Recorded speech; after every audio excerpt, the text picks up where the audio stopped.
Next, the incredible Homeland Security Secretary, Kristi Noem, everyone.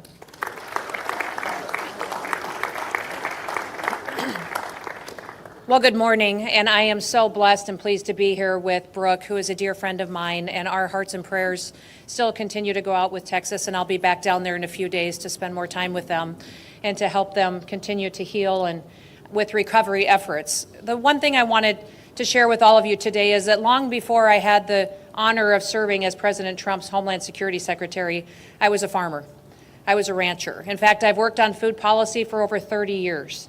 And I recognize that food policy is national security policy. A country who cannot feed itself, cannot take care of itself, and cannot provide for itself is not secure. And that we have to be able to feed ourselves to make sure that no other country ever controls us.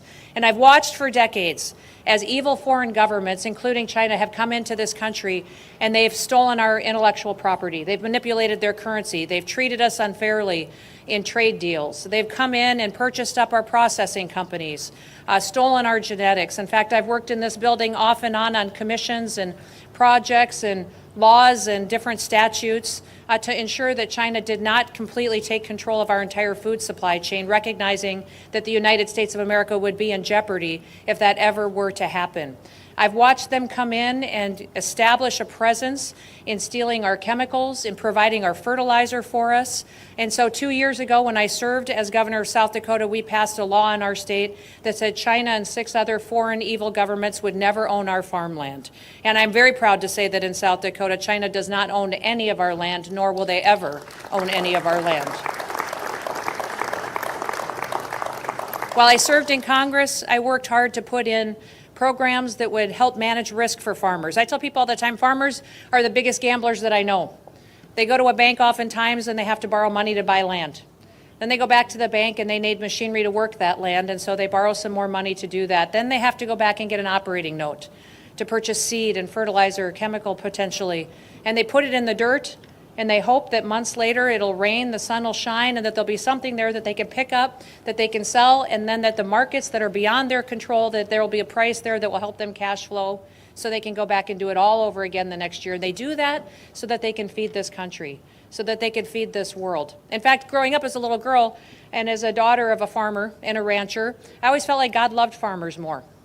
I mean, if you look at the Bible, look at Scripture, and you look over and over again, he talks about sowing and reaping and cattle on 1,000 hills and your barns to overflowing. And so I feel like there's a special blessing on farmers. And the fact that we have a president and that we have a Secretary of Agriculture that recognizes the importance of food policy and what it means to this country's security is so wonderful. It's such a change from what the previous administration and how they prioritized our farmers and ranchers. So now as the Secretary Now, as the Secretary of Homeland Security, I have responsibilities when it comes to securing our homeland. But many of those responsibilities have to do with securing our critical infrastructure. We have the responsibility for 10 of our 16 critical infrastructures, which means our electrical grid, our water supply chain, how we protect and run this country, and what we do to make sure the people here are safe, but not just the people, the products and goods that come in and out of this country. Our Customs and Border Protection units are the ones that all of our goods come into this country and leave this country on, and their investigations and how they inspect our ag products are critically important to make sure that we aren't facing any kind of threats from what kind of products may come into this country or what kind of terrorist acts might happen from goods that other countries may wish to send to us that would harm our food supply. We will continue to make sure that we have the systems in place, the people in place, the experts in place, and the policies in place to make sure that this country always feeds itself, and that we always have the ability to grow our own food, and that we rely on no one else to feed the people of the United States of America, because it is a national security issue when a country cannot provide for itself. And we will never let any other country control our food supply or control our people, because we will always be the great United States of America. Thank you.